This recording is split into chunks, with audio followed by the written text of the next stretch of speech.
Hello everyone, my name is Wang. Welcome to my discussions on roads and its impacts on wildlife. Before we go into detail, I will give you a brief introduction. As we know, human populations are rising every day.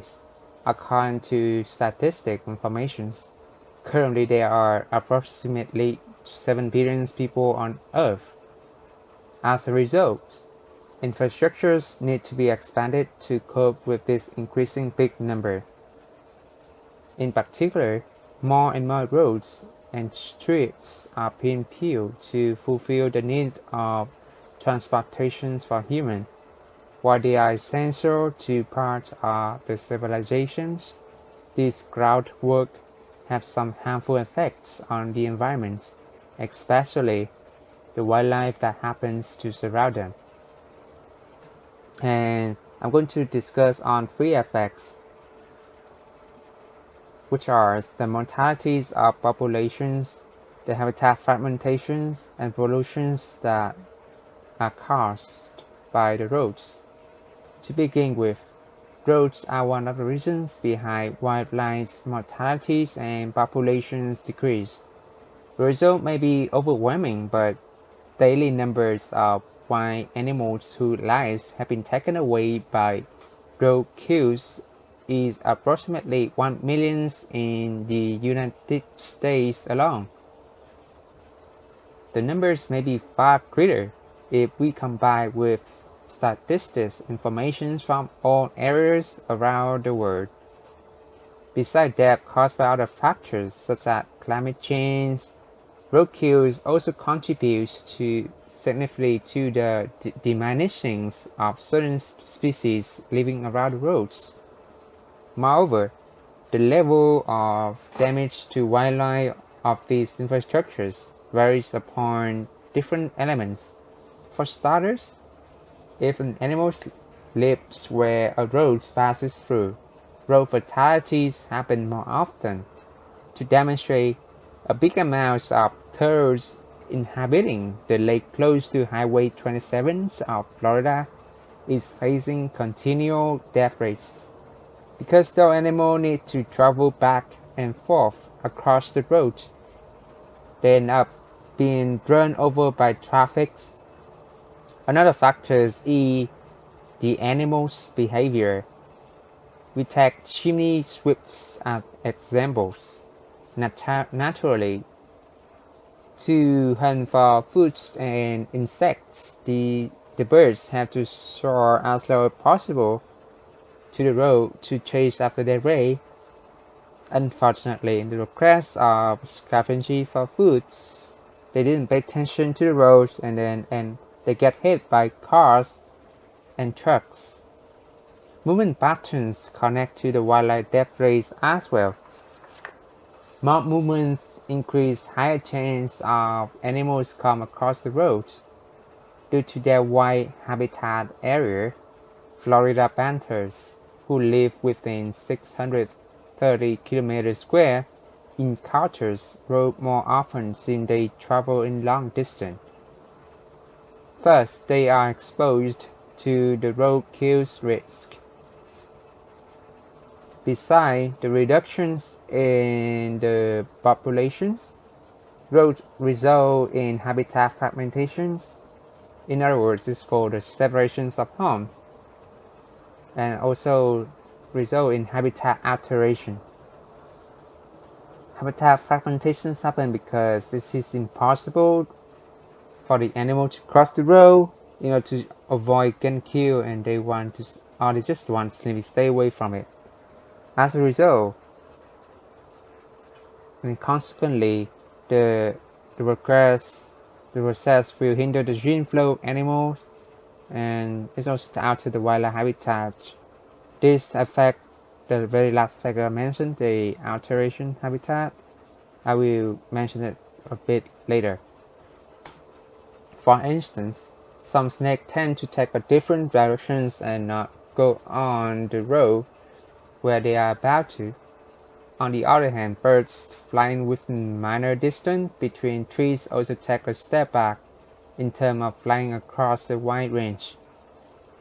And which in turn prevents them from go to the other sides of the roads. Once ferries are set because of roads, populations will experience some influence. One such impact in the gene flow of some animal under the effect of the issue.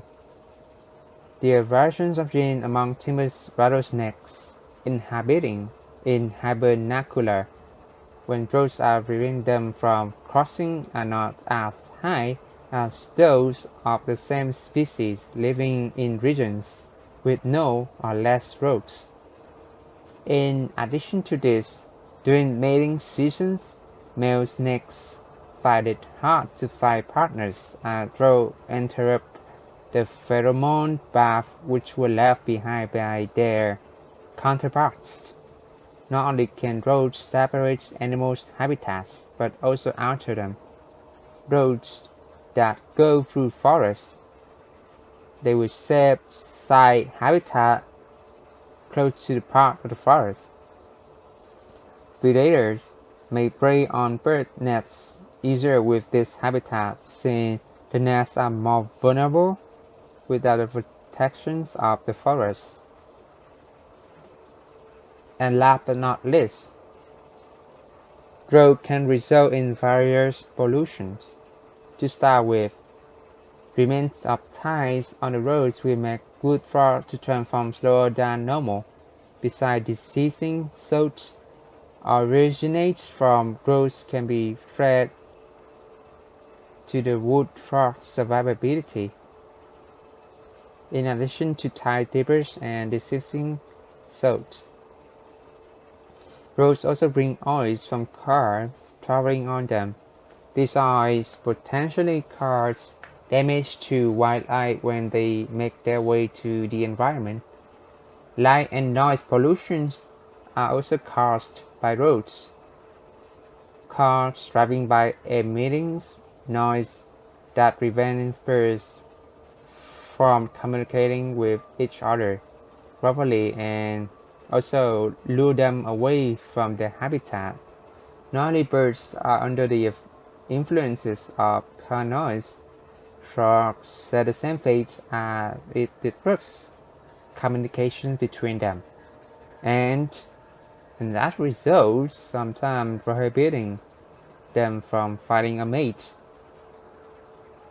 Lights on the roads intervene with light-driven behavioral animals' biological patterns. For example, upstream turtles misguided by lights on the roads possibly head toward roads instead of into the water. As a result, they have higher risk of being preyed by predators, hit by traffic, and dehydration. Furthermore, the mother after laying eggs and nesting will also get lost by the lights and never return to its underwater habitat. In summary, roads and its impact on wildlife are crucial to know by many because roads play important roles in human transportation system.